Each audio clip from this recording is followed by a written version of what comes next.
ਸ਼ਲੋਕ ਮਹਲਾ ਪਹਿਲਾ। ਸਚ ਕਾਲ ਕੂੜ ਵਰਤਿਆ ਕਲ ਕਾਲਕ ਬੇਤਾਲ। ਬਿਓ ਬੀਚ ਪਤ ਲੈ ਗਏ ਅਬ ਕਿਉਂ ਉਗਵੈ ਦਾਲ। ਜੇ ਇੱਕ ਹੋਏ ਤਾਂ ਉਗਵੈ ਰੁੱਤੀ ਹੂੰ ਰੁੱਤ ਹੋਏ। ਨਾਨਕ ਪਾਹੇ ਬਾਹਰਾ ਕੋਰੈ ਰੰਗ ਨ ਸੋਏ।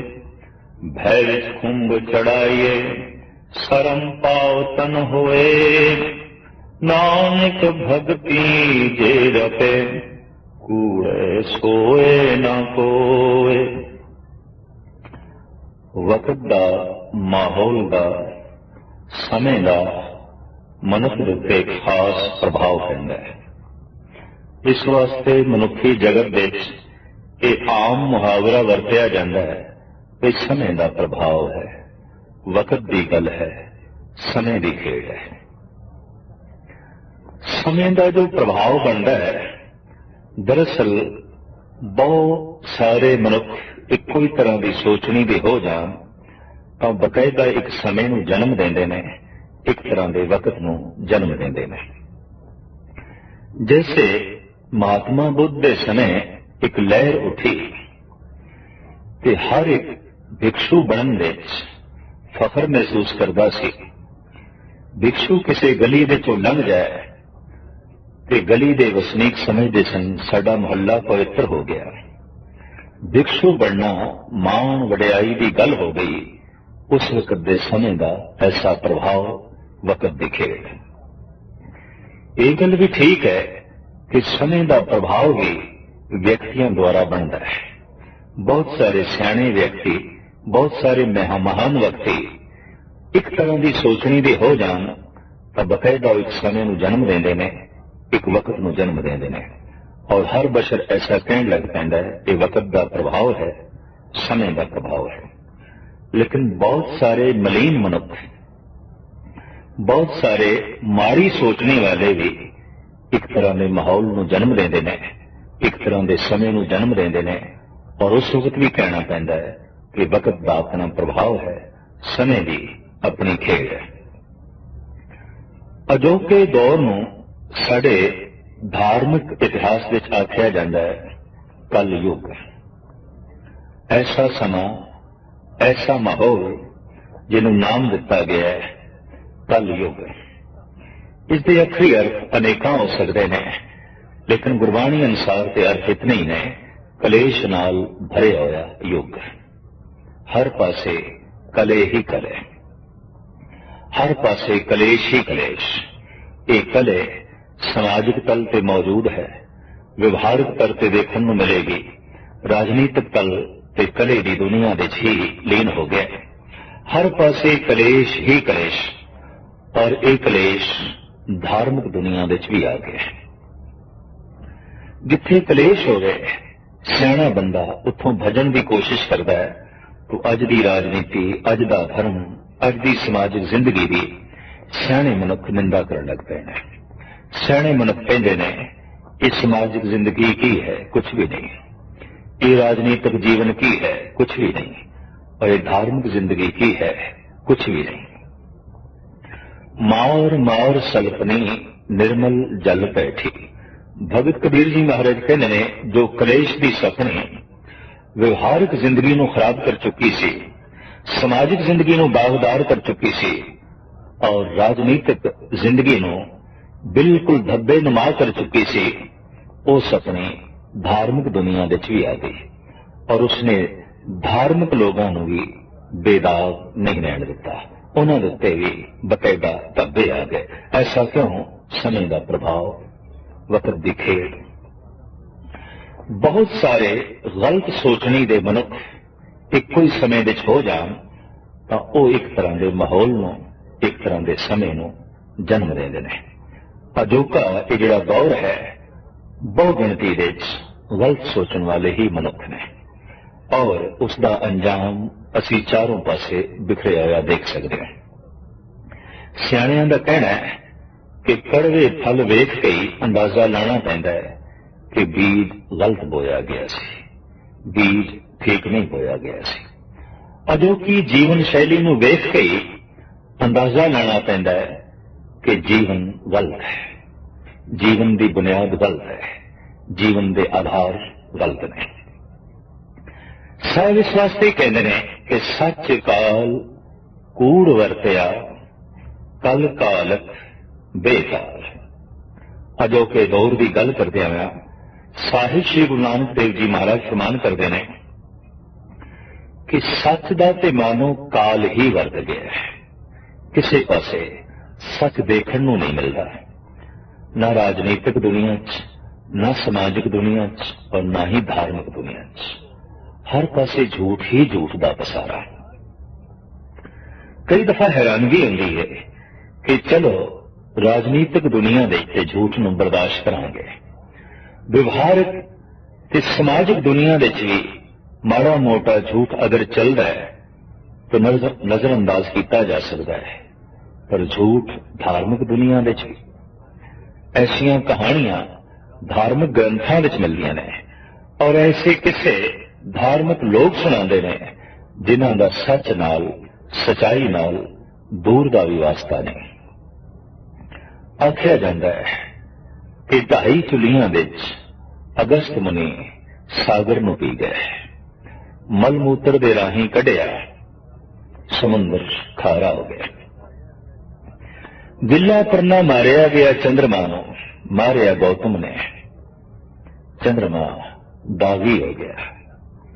ਮੱਛੰਦਰ ਨਾਗ ਦਾ ਜਨਮ ਮੱਛੀ ਤੋਂ ਹੋਇਆ, ਗੌਕੜ ਦਾ ਜਨਮ ਗਊ ਤੋਂ ਹੋਇਆ, ਰਿਸ਼ੀ ਮਾਂਡਵ ਦਾ ਜਨਮ ਮੈਂਡਕੀ ਤੋਂ ਹੋਇਆ। ਗਰਜ ਕੇ ਇਸ ਤਰ੍ਹਾਂ ਦੀਆਂ ਕਹਾਣੀਆਂ ਔਰ ਇਸ ਤਰ੍ਹਾਂ ਦੀਆਂ ਬਿਆਨਬਾਜ਼ੀਆਂ ਆਮ ਬੰਦਿਆਂ ਦੇ ਅੰਦਰ ਸ਼ੱਕ ਪੈਦਾ ਕਰ ਦਿੰਦੀਆਂ ਨੇ। ਠੀਕ ਹੈ, ਇਹਨਾਂ ਕਹਾਣੀਆਂ ਵਿੱਚ ਜੋ ਰਹੱਸ ਹੈ, ਜੋ ਰਮਜ਼ ਹੈ, ਉਸ ਤੱਕ ਨਾ ਪਹੁੰਚਣ ਕਾਰਨ ਕਰਕੇ ਅਗਰ ਇਹਨਾਂ ਦਾ ਉਪਰੋਕਤ ਰੂਪ ਹੀ ਲੈ ਲਈਏ ਫਿਰ ਤੇ ਇਹ ਸਾਰੀਆਂ ਗਲਤ ਬਿਆਨੀਆਂ ਜਾਪਦੀਆਂ ਨੇ।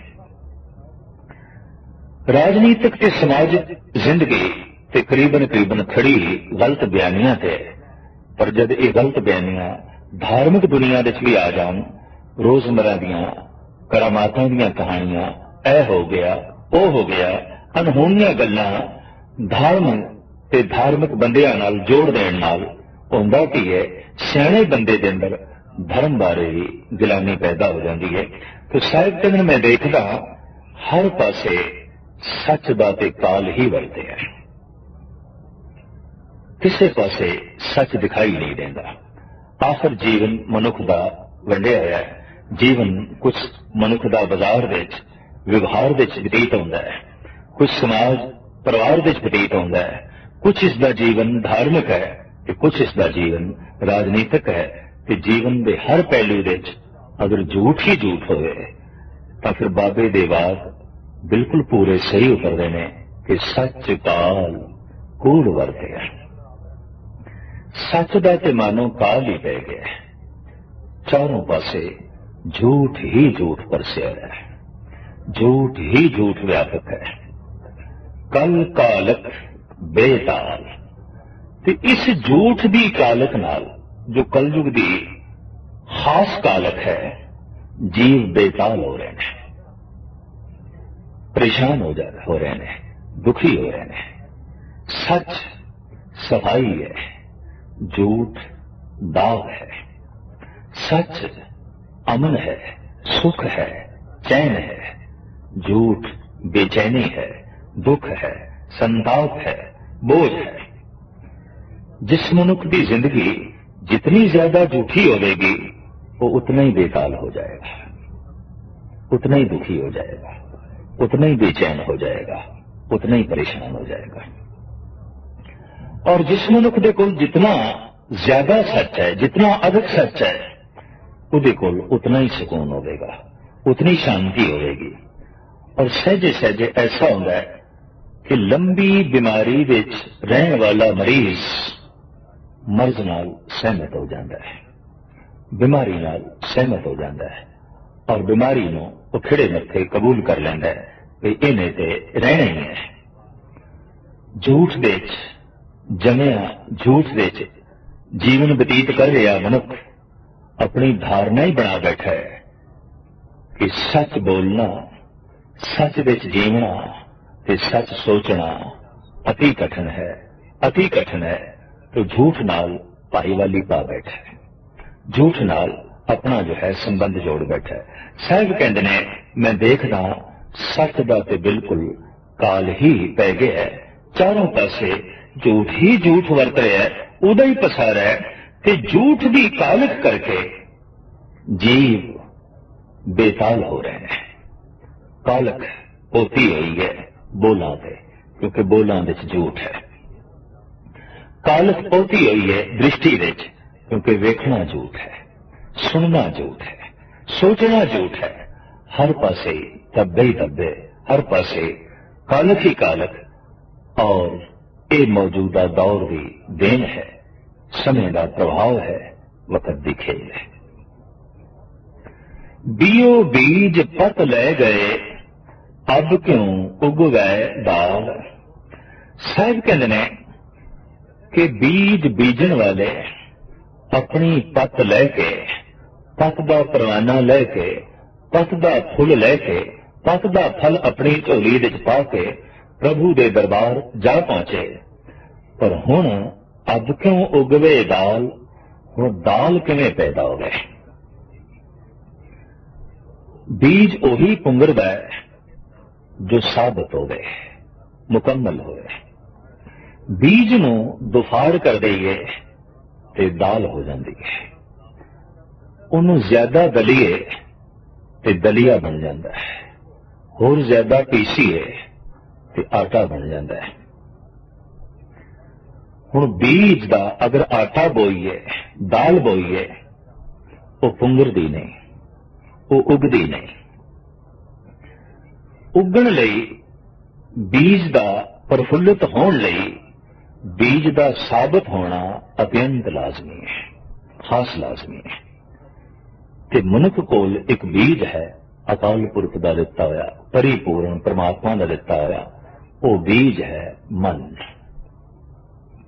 ये ठीक है कि खूबसूरत फुल्लां दे बीज अक्सर करूप देखे गए हैं, पर करूप बीजां दे विचों भी अत्यंत महान गहरी सुंदरता जन्म लैंदी है।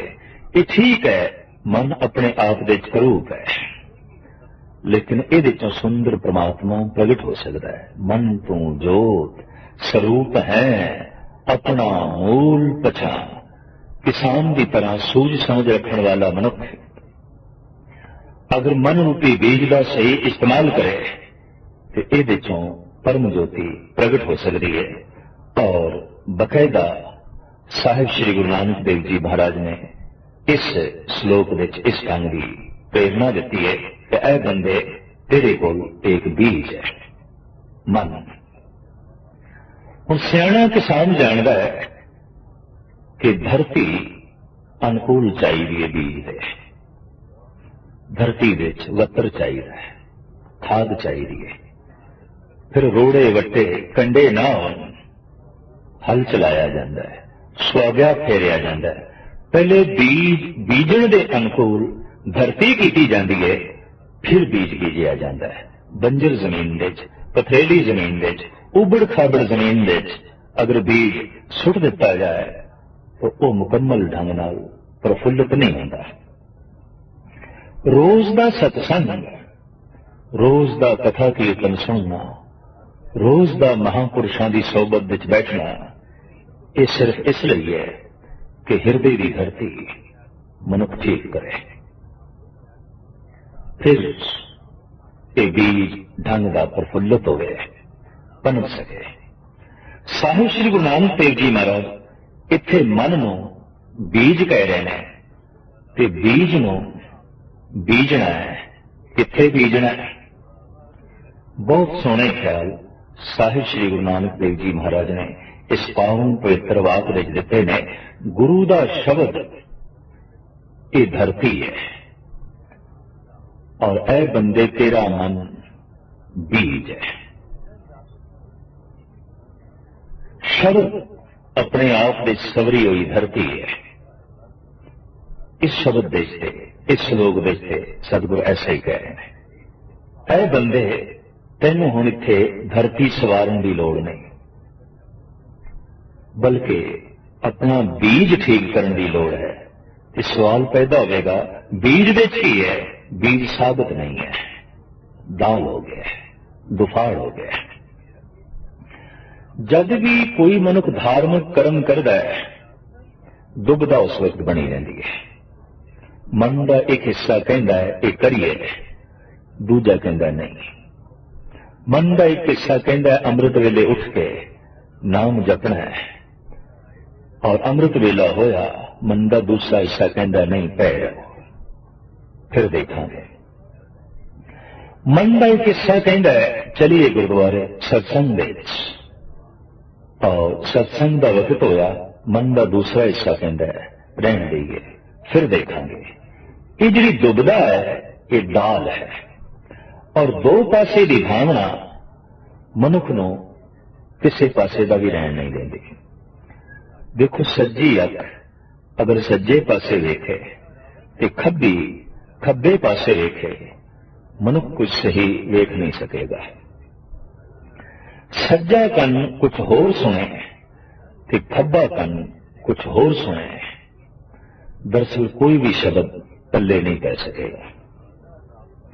सज्जी लत सज्जे पासे जावे तो खब्बी लत खब्बे पासे जावे, मनुख उत्थे ही ढेरी हो जाएगा, किसी थां से भी पहुंच नहीं सकेगा।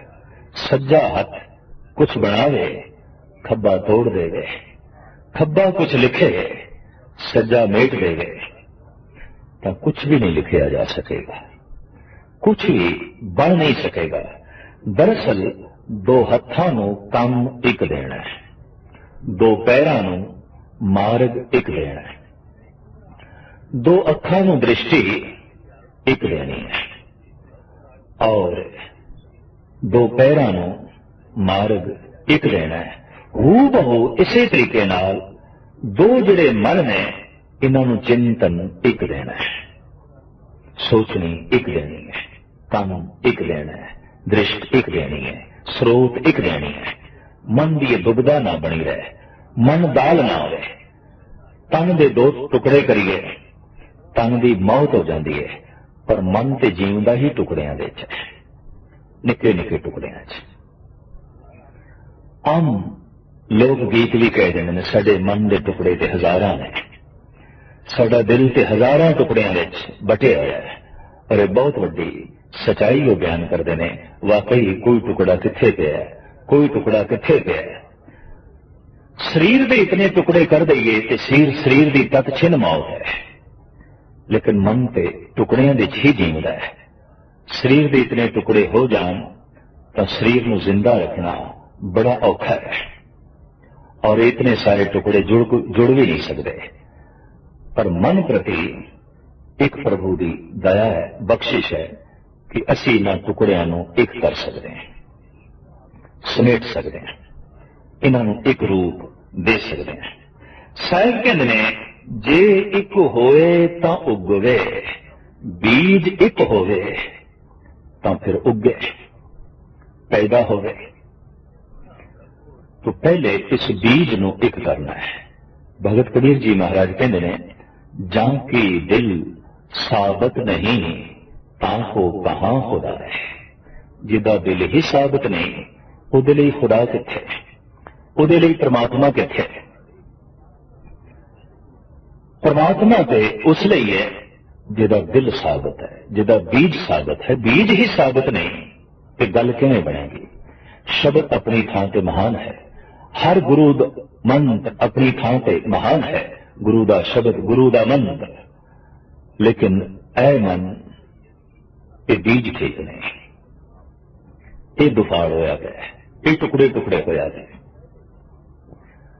तो पहले इस मन को साबित करना है, एक करना है। इसी नूं कहंदे ने मन को एकाग्र करना है, मन को एक करना है। तन एक है, मन एक नहीं है। ऊधो मन भयो 10-20, ये बोल बिल्कुल सही ने। हजारों टुकड़े हुए पैने इस मन दे, इनू एक करना है। धर्म की जी साधना है जप तप की, ये मन को एक करना है। दरअसल जैसे मन एक होता है मन की मौत हो जाती है। मन मिटता है, ऐसे मिटता है जैसे कि धरती विच बीज मिटता है, पर बीज का मिटना प्रफुल्लित होना है, मन का मिटना परम आनंद की प्राप्ति है। मन का मिटना परम रस की प्राप्ति है। मन मुए धात मर जाए, बिन मन मुए कैसे हर पाए। तन जिंदा रहे कि संसार नाल संबंध जुड़ता है, मन मर जाए कि निरंकार नाल संबंध जुड़ता है। संसार नाल संबंध जुड़े रहे, तन नूं जिंदा रखना लाजमी है। निरंकार नाल संबंध जुड़े, मन नूं मारना बड़ा लाजमी है। तन नूं मारना बड़ा आसान है, खुदकशी करनी बड़ी आसान है। थोड़ा जिहा मनुख जहर खा ले, अग दे च अपने आप नूं जला ले, किसी उच्ची इमारत तो अपने आप नूं गिरा दे, तन दी ते मौत हो जाती है, तन ते खत्म हो जाता है। लेकिन लंबी चौड़ी समाधियां लाण वाले, जप तप करने वाले बड़े बड़े साधु पीर पैगंबर भी रोंदे हुए देखे गए ने कि मन मरिया नहीं, मन अपनी थां पे मौजूद है और भयंकर रूप में जो है मौजूद है। इंज कह लो, दिन भर कम धंधा इस वास्ते करना है कि किसी तरीके नाल तन जिंदा रहे, पर जब तक इस वास्ते करना है कि किसी तरीके नाल मन मर जाए, इसकी मौत हो जाए। तो साहब कहन जे एक होए तो उगवे, जे बीज एक होवे तो फिर उगे। एक दूसरी होर शर्त भी, रुती हूं रुत होए। बीज का एक होना तो बड़ा लाजमी है, पर बीजन की रुत का होना भी बड़ा लाजमी है। रुत भी चाहिए। धरती ठीक होवे, बीज वधिया होवे, पर मौसम ठीक ना होवे, मौसम अनुकूल ना होवे, तां भी बीज का प्रफुल्लित होना बड़ा औखा है। तो रुती हूं रुत होए। साहब कहने रुतुआं देखो आखिर रुत भी महान चाहिए, चंगी चाहिए, उत्तम चाहिए। हुण सवाल यह पैदा होता है कि मन नूं शब्द की धरती विच बीजीए, रुत केड़ी है, केड़ा समा है। असी जो धरती विच बीज बोंदे हां, इन्हां ते निगाह मारीए, किधरे किसान एक फसल चुगदा है, किधरे दो फसलां, किधरे किधरे तीन फसलां ने, किधरे एक बीज साल विच एक दफा बोया जाता है, ते किधरे किधरे दो दफा, और बहुत ही किधरे एक थां ते तीन दफा भी साल विच एक बीज बोया जाता है। ये मन बीज है और शब्द धरती है, गुरु का मंत्र धरती है। इस बीज नूं बीजना है। रुत साल विच किन्नी क दफा आउंदी है? नहीं, साल की गल नहीं। इत्थे 8 पैरां विच दिन रात विच 2 दफा बीजण की रुत आउंदी है, और वही रुत है। और उस रुत की संभाल करके कोई बीजे तो फिर बड़ी बरकत है। उस रुत नूं गुरबाणी ने अमृत वेला कहा है। उस रुत नूं साडे देश के ऋषि मुनिया ने ब्रह्म मुहूर्त आख्या है। उस रुत नूं इस्लामी फकीरां ने अलल सुबह करके आख्या है। वो फुट गई है, लेकिन अजे सूरज नहीं निकले, अजे रात की तारीकी भी मौजूद है। ये दिन ते रात का संगम हो रहा है। ये जो दिन ते रात का मेल हो रहा है, यही है आत्मा ते परमात्मा दे मेल करने का समा। यही है बीज ते धरती दे मेल करने का समा। शाम नूं सूरज गरूब हो गया है, लेकिन चानना अजे बाकी है, लाली अजे बाकी है, एकदम हनेरा नहीं हो गया। लेकिन असी दिन भी नहीं कह सकते इसनों, क्योंकि सूरज गरूब हो गया है। पर असी रात भी नहीं कह सकते इसनों, क्योंकि अजे थोड़ा जिहा चानना मौजूद है। इस तरह के समय नूं कहंदे ने संध्या, जिथे दिन ते रात की संधि होंदी है। ये संधि 8 पैरां विच दो दफा होंदी है। एक ब्रह्म मुहूर्त अमृत वेले जब पो फुट पैंदी है, सूरज उदय नहीं होया पर रात भी पूर्ण तौर पर खत्म नहीं हुई, दिन ते रात का संगम हो रहा है, दिन ते रात की संधि हो रही है, दिन ते रात का मेल हो रहा है। बस वही समा है शब्द ते सुरत का मेल करने का, वही समा है मन रूपी बीज नूं शब्द रूपी धरती विच देने का। गुरु नानक ने इस वास्ते ही सिख नूं दो वक्त सत्संग करने लई कहा है, एक सवेरे एक शाम। सवेरे उस वक्त जब दिन दिन नहीं है, रात रात नहीं है, अमृत वेला है। शाम नूं उदों जब सूरज गरूब हो गया है। इस वास्ते शरीर दा बकायदा नितनेम अलग है, शाम दियां बाणियां पाठ दियां बकायदा अलग ने।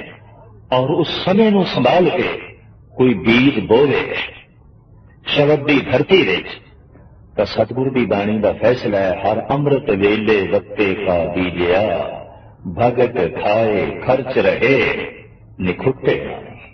बड़ी बरकत पाएगी अगर उस समय कोई बीजे। समा मददगार होता है, परमात्मा मददगार होता है, वो रुत अनुकूल होती है।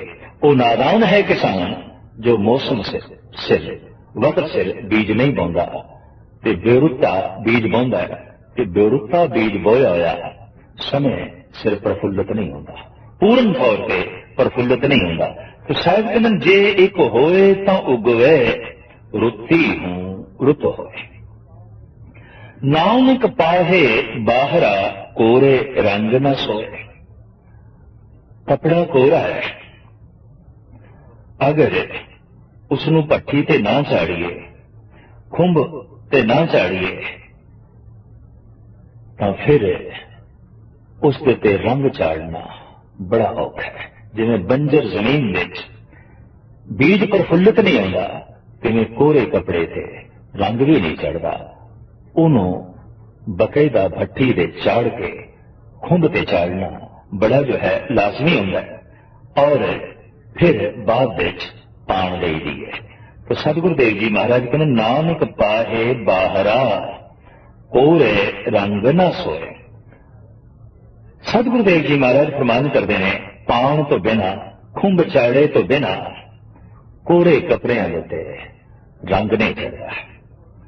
तो मन कोरा है, इसनू इसकी पाण चाड़िए ते किवें रंग चढ़ाइए। सैतन भय विच खुंब चढ़ाइए, सरम पाओ तन होए। परमात्मा दे भय की भट्ठी विच इनू पाना, यही खुंब ते चाड़ना है। रब दा भय शुद्ध कर देंदा है, रब दा भय निर्मल कर देंदा है, रब दा भय पवित्र कर देंदा है। भय पईए तन खीण होए, लोभ रत विचों जाए, ज्यों बैसंतर भात सुध होए, त्यों हर का भाव दुर्मत मैल गवाए। तमाम दुर्मति प्रभु भय विच जल के खाक हो जाती है। मनुख का मन पावन हो जाता है, पवित्र हो जाता है। प्रभु भय दे भट्ठी विच इनू पाना चाहिए, यही खुंब ते जो है चाड़ना है। कि जब तक की जी मेहनत करनी है, यही जो है पान चाड़नी है। नानक भक्ति जे रबे, कूड़े सोए न कोए। इस तरीके नाल जो भक्ति विच लीन होंदा है, भक्ति करता है, फिर उसनू कूड़ दी पान नहीं चढ़ती। वो सचियार हो जाता है, सच का आनंद माणदा है, सच नाल जुड़ के सच की मूर्ति हो जाता है। और उसनू वेख के कहना पैंदा है कि हुण ईश्वर विच ते इस भगत विच भेद नहीं रहा। मल्ला पहला लब पात दो राजा मेहता, कूड़ हुआ सिकदार। काम ने विसद पुछिए, बे करे विचार। अंधी रैयते ज्ञान में होनी, भय भरे मुर्दार।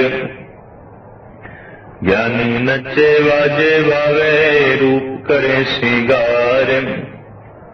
ऊंचे कूके वादा गावे, जोधा का विचार। मूर्ख पंडित हुकमत हुज्जत संजय करे प्यार। धर्मी धर्म करेगा गावे मंगे मोख द्वार। जति सदावे जुगत न जाने छड़ गए घर बार। सबको पूरा आपे होवे घट न कोई आखे। पत परवाणा पिछे पाइए ता नानक तोलिया जापे मल्ला कैला। वदी समझ जग नानका सच्चा वेखे सोए। सबनी छाला मारिया करता करे सो होए। अगे जात न जोर है अगे जीव नवे। जिनकी लेखे पत पवे चंगे से के पौड़ी। धुर कर्म जिना को तुद पाया ता तिन्ही खसम थे आया। इनो जनता के वस कुछ नहीं तुद वेकी जगत उपाया। एक नानू तू मेल ले आपे तू दुख आया। गुर कृपा ते जानिया जिथे तुद आप बुझाया। सहजे सच समाया सहजे ही सच समाया। आसा दीवार दी 11वीं पौड़ी ते उस दे नाल ये दूजे तीजे श्लोक साहिब श्री गुरु नानक देव जी महाराज के उच्चारण किए हुए हैं। इस श्लोक दे साहिब श्री गुरु नानक देव जी महाराज बड़ी अध्यात्मिक डूंघियाई की गल करते हैं। आप फरमान करते हैं जैसे बाहर क्रांतियां होंदियां ने मनुख के मानसिक तल ते भी क्रांतियां होंदियां ने।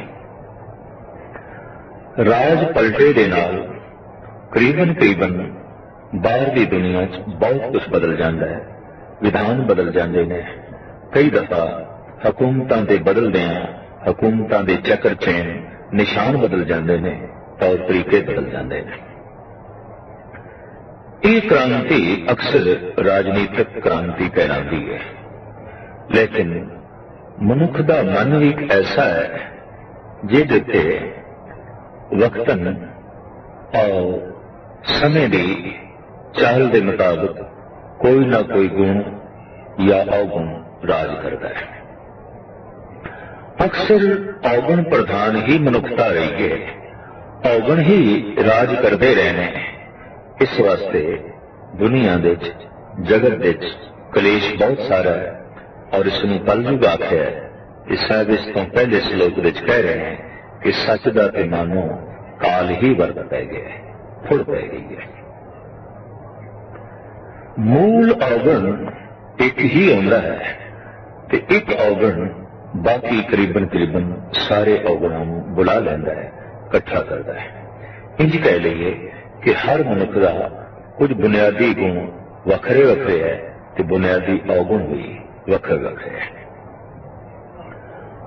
जिहड़ा अवगुण मूल रूप दे प्रधान है उस दे नाल न लड़ के उसनूं न दूर करके मनुख जद दूसरे अवगुणों नाल संघर्ष करता है तो इहदे नाल जीवन शक्ति नष्ट हो जाती है और मनुख नूं करीबन करीबन मानसिक तल ते कामयाबी नसीब होनी औखी हो जाती है।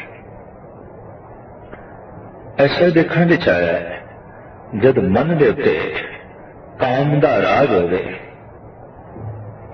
और यह अवगुण प्रधान होवे ते बहुत सारे मनुखों यही अवगुण प्रधान होवे तो समाजिक ढांचा दुराचार की लपेट विच आ जाता है। फिर राजनीतिक दुनिया समाजिक दुनिया ते धार्मिक दुनिया दुराचार काबिले कबूल हो जाता है। ऐसा भी एक युग पृथ्वी पे लंघे है और हर देश विच लंघे है।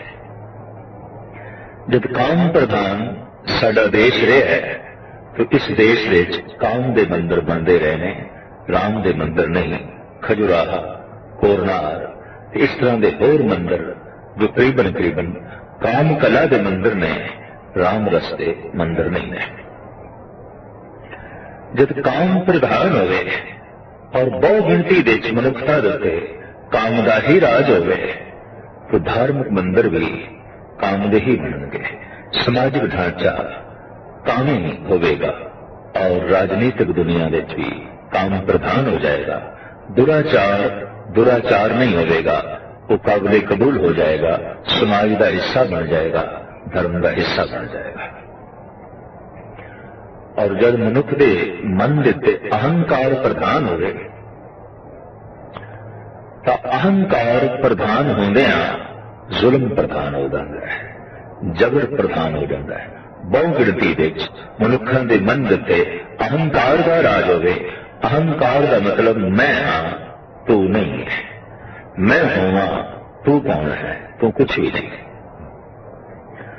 जब मैं प्रधान होता है, मैं प्रगाढ़ होता है, वो तू बर्दाश्त नहीं करता। जे तू सामने आवे तो फिर जबर है, जुल्म है, तशद्दुद है, उन्हें झुकाना है, उन्हें मिठाना है। अहंकार अगर बहु गिणती विच ते बहुत सारे मनुखों के मन के प्रधान होवे तो चारों पासे जो वातावरण बनता है उहदे च जुल्म ही जुल्म होंदा है, तशद्दुद ही तशद्दुद होंदा है। कमजोर लई जीवना हराम हो जाता है, कमजोर लई जिंदगी नरक हो जाती है।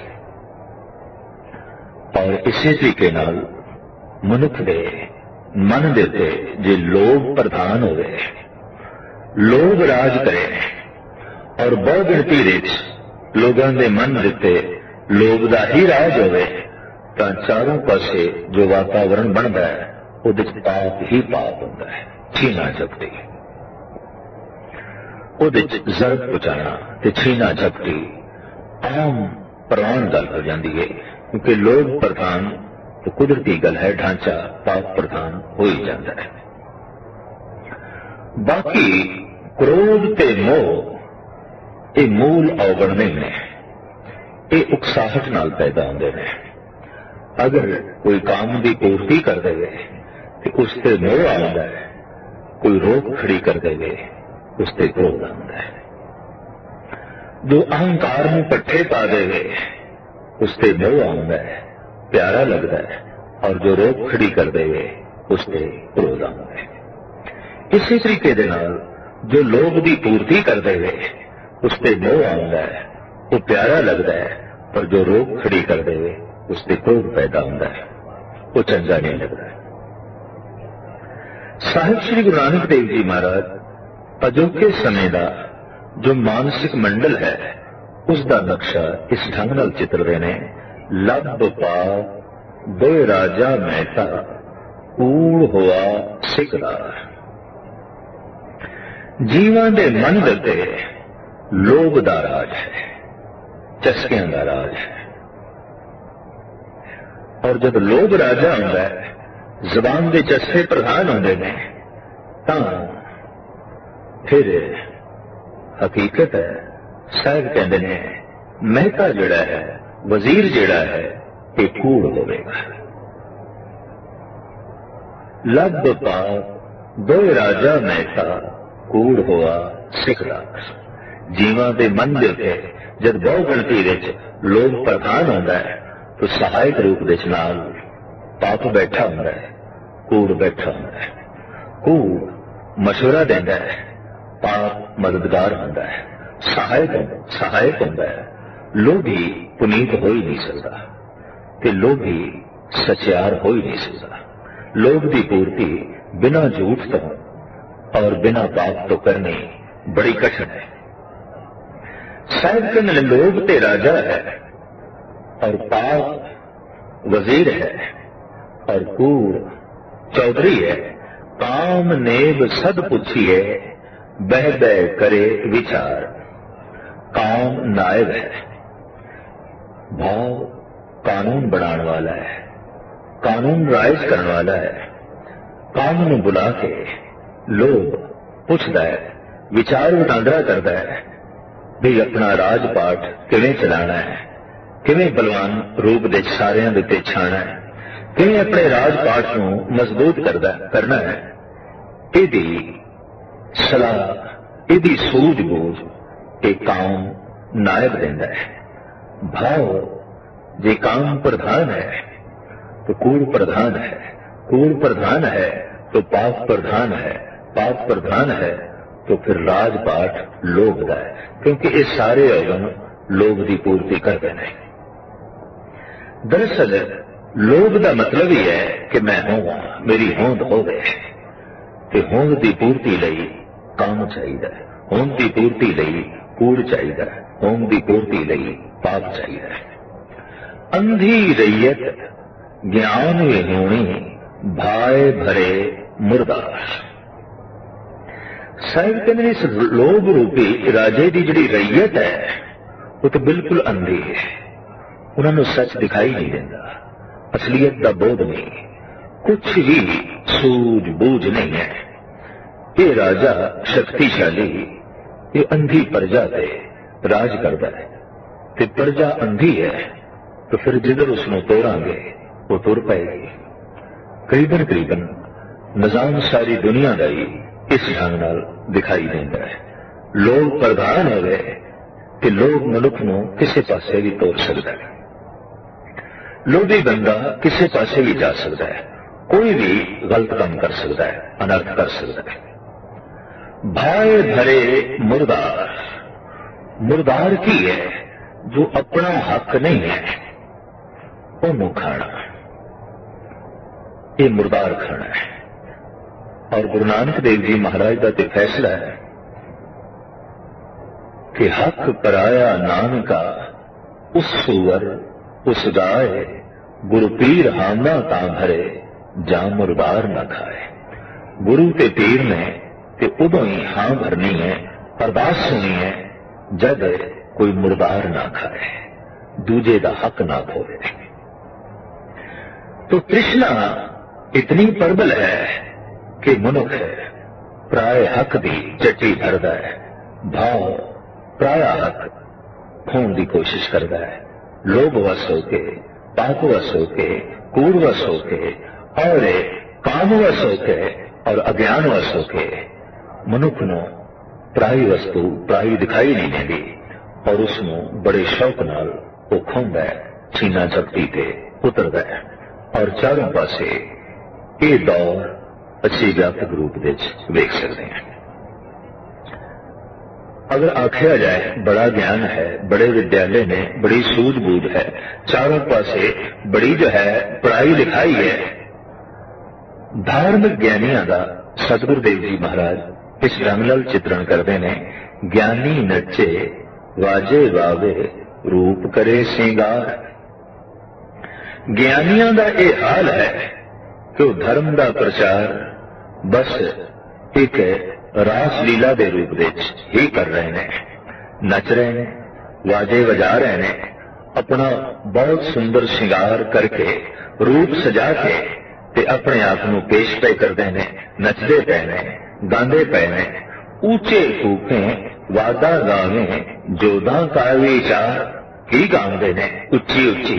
साहिब कहते हैं जोधियां दियां लड़ाइयां दियां विचारां सुनाते ने, फलाना राजा इंज लड़िया, फलाना जोधा इंज लड़ाया, इंज लड़ाई का प्रचार करके जोधियां दियां वारां सुना के विचारां सुना के वो धर्म का प्रचार करते हैं।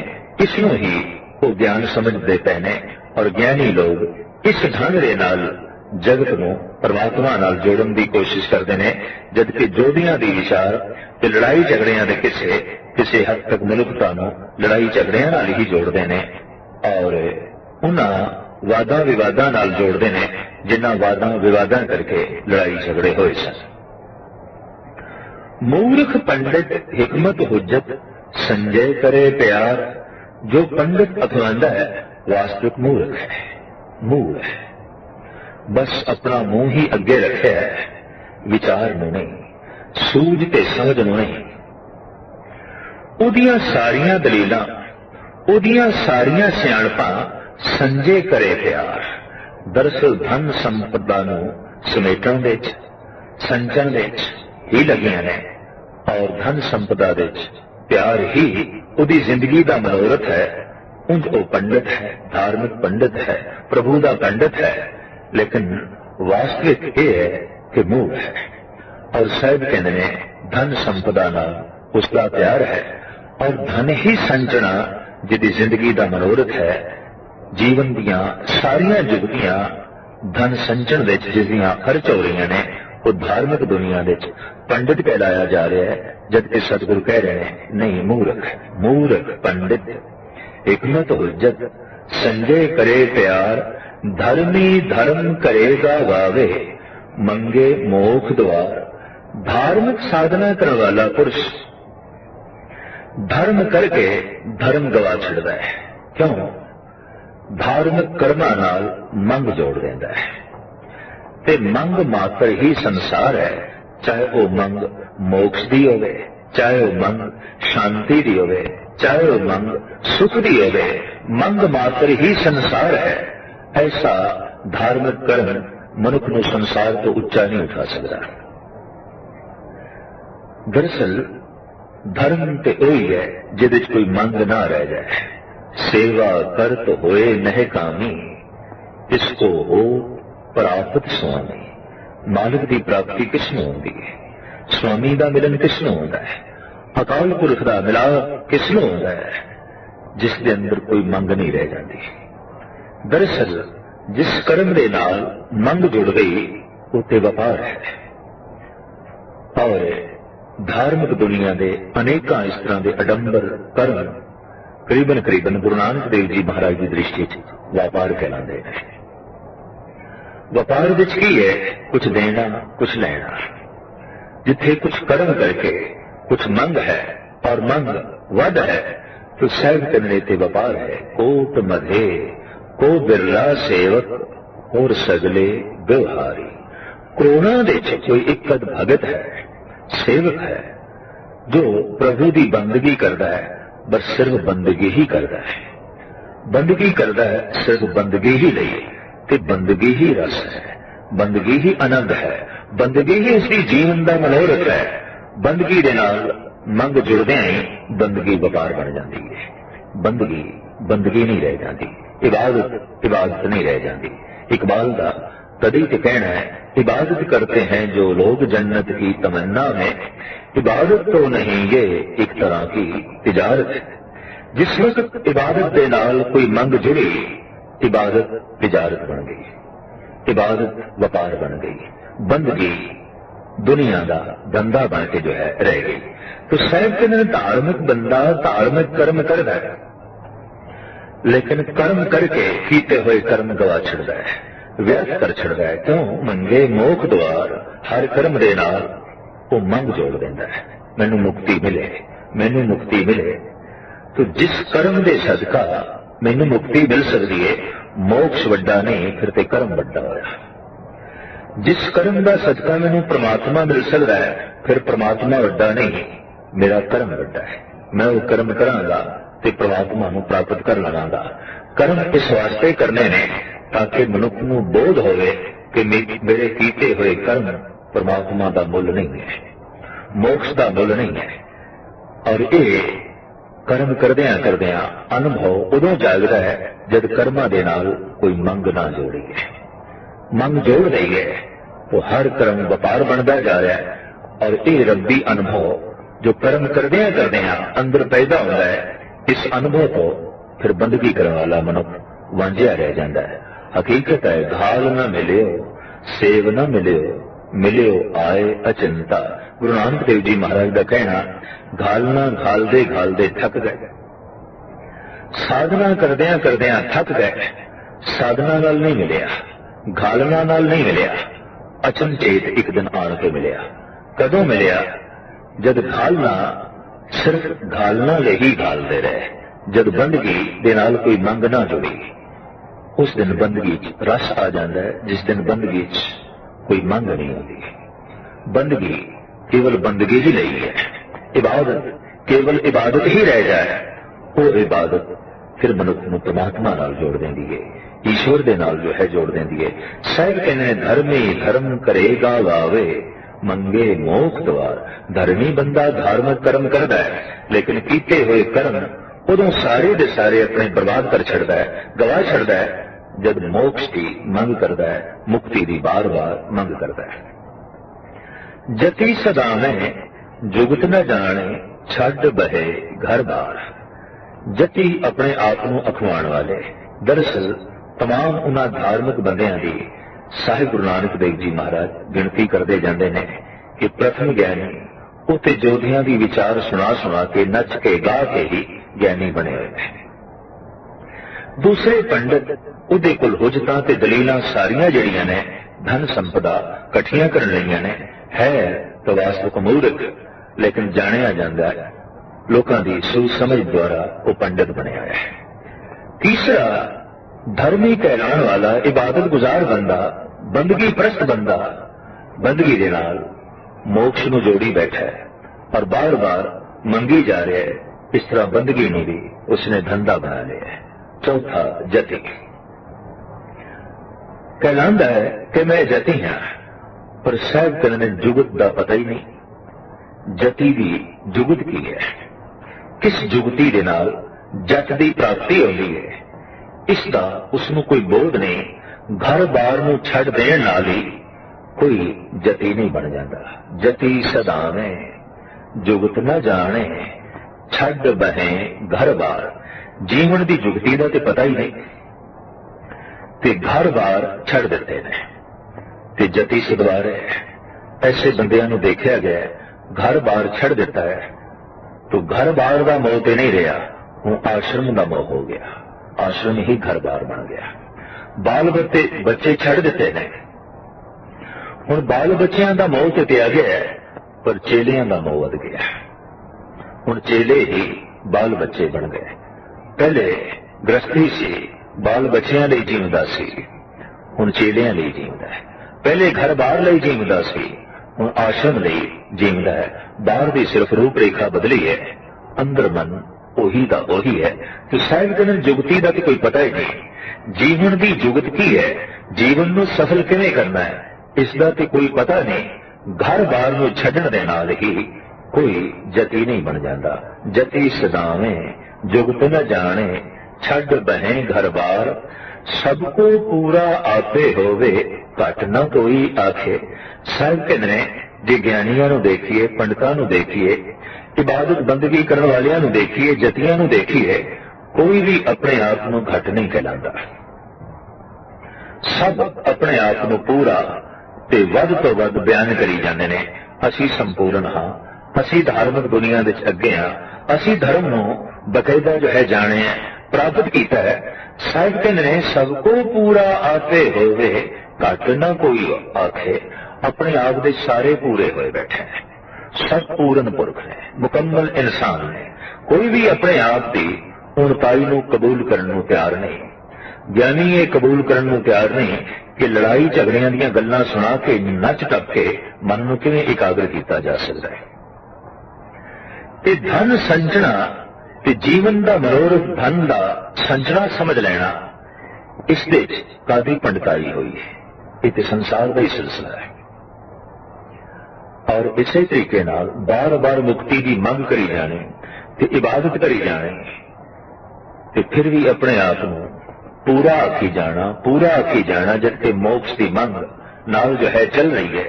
और इसे तरीके नाल केवल घर बार छड़िया है, मोह आश्रम नाल वध गया कि फिर भी अपने आप को पूरा आखी जा रहा है। साहिब कहते इस तरह के अधूरे जिहड़े मनुख ने धार्मिक दुनिया के, ये अपने आप को पूरा आखी जा रहे हैं। सबको पूरा आपे होवे, घट न कोई आखे।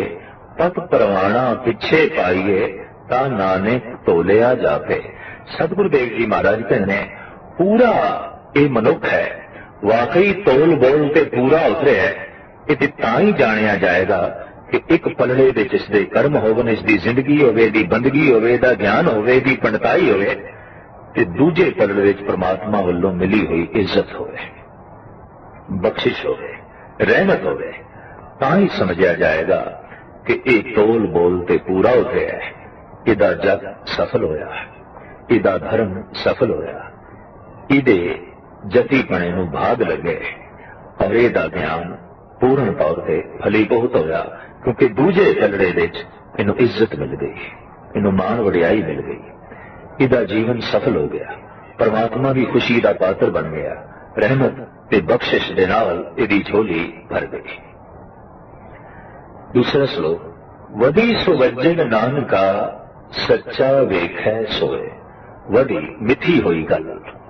परमात्मा वालों जो मिथी हुई गल है आखिर वही प्रगट हुई है, वही होया है।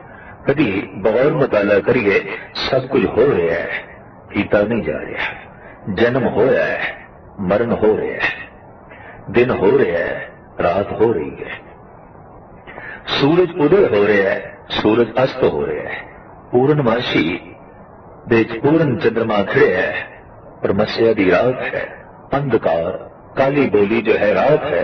ये सब कुछ हो रहा है, मनुख के हाथ विच नहीं है। ना मनुख मस्या का जन्मदाता है, ना मनुख पूर्णमासी का जन्मदाता है, ना मनुख दिन का जन्मदाता है, ना मनुख रात का जन्मदाता है, ना ही मनुख जन्म का दाता है, ना ही मरण का दाता है। ते जद ये सब कुछ मनुख के हाथ विच नहीं, तो फिर कुछ भी मनुख के हाथ विच नहीं। सब कुछ प्रभु वालों जो मिथ्या होया है वही कुछ हो रहा है, वही प्रगट हो रहा है। साबिक न वदी सो वजग नानका सच्चा वेखे सोए। जो परमात्मा वालों मिथी हुई गल है वही वजग वही प्रगट हुई है। और अपनी मिथी हुई गल नूं प्रगट होया वेख परिपूर्ण परमात्मा सुभायमान हो रहा है। वेख वेख के खुश हो रहा है भाई जो मैं मिथ्या है वही हो रहा है, जो मैं सोचे है वही हो रहा है। सबनी छाला मारिया करता करे सो होए। छाला ते बथेरिया ने मारिया कि इस तो उल्ट कुछ हो गए। जो प्रभु ने मिथ्या है इस तो उल्ट कुछ हो गए। लेकिन हकीकत यह है वही कुछ होता है जो करते ने मिथ्या है, जो करता पुरख जो है चाहता है। हकीकत है जो मैं चितवो ना करे क्या मेरे चितवे होए। अपना चितविया हर करे जो मेरे चित ना होए। अगे जात ना जोर है अगे जियो नवे। अगे जात दा जोर नहीं चलता। अगे दुनिया नवी तो नवी है जिनकी लेखे पत पवे चंगे से ही के। दरअसल जिन्हां दी जिंदगी सिर्फ प्रभु की रजा खुशी प्राप्त करने लई है, मानो उन्हां दी जिंदगी लेखे लगी है। और वही मनुख चंगे ने महान ने जिन्हां नूं प्रभु की मेहर प्राप्त हो गई, प्रभु की मेहरामत प्राप्त हो गई। धुर कर्म जिन्हां को तुद पाया ता तिन्नी खसम दे आया। हे परिपूर्ण परमात्मा धुर दरगाहों जिन्हां दे मत्थे दिते तू संस्कार पा दिते, प्रेरणा दे दिती, उन्होंने ही तेरा सिमरन किया है। इन्हां जनता के वस किछ नाही तुद वेखी जगत उपाया। तू वनकी वनकी दा वख वख रूप दा ये जगत उपाया। इन्हां जीवां दे हथ विच कुछ भी नहीं, इन्हां सारियां दी डोरी तेरे हथ विच है। प्रभ डोरी हाथ तुम्हारे, एक नानू तू मेल ले, एक आंखों तुद खुआया। इकना दे तू बख्शिश की है, अपने विच मिला लिया है, पर एक तेरी बख्शिश तो वांझे रह गए और वो खज्जल ख्वार होंदे रहे। गुर किरपा ते जाणिया जिथे तुद आप बुझाया। ये गुरु की कृपा द्वारा ही जानिया जाता है कि प्रभु सब कुछ तैथों ही हो रहा है। जो तू मिथ्या है वही कुछ हो रहा है, गुरु की कृपा द्वारा जानिया जाता है। कि जिस दे उत्ते तू बख्शिश की है उन्होंने गुरु का मिलाप करा के इस तरह की सूझबूझ तू आप उसनों दिती है। सहजे ही सच समाया ते ऐसा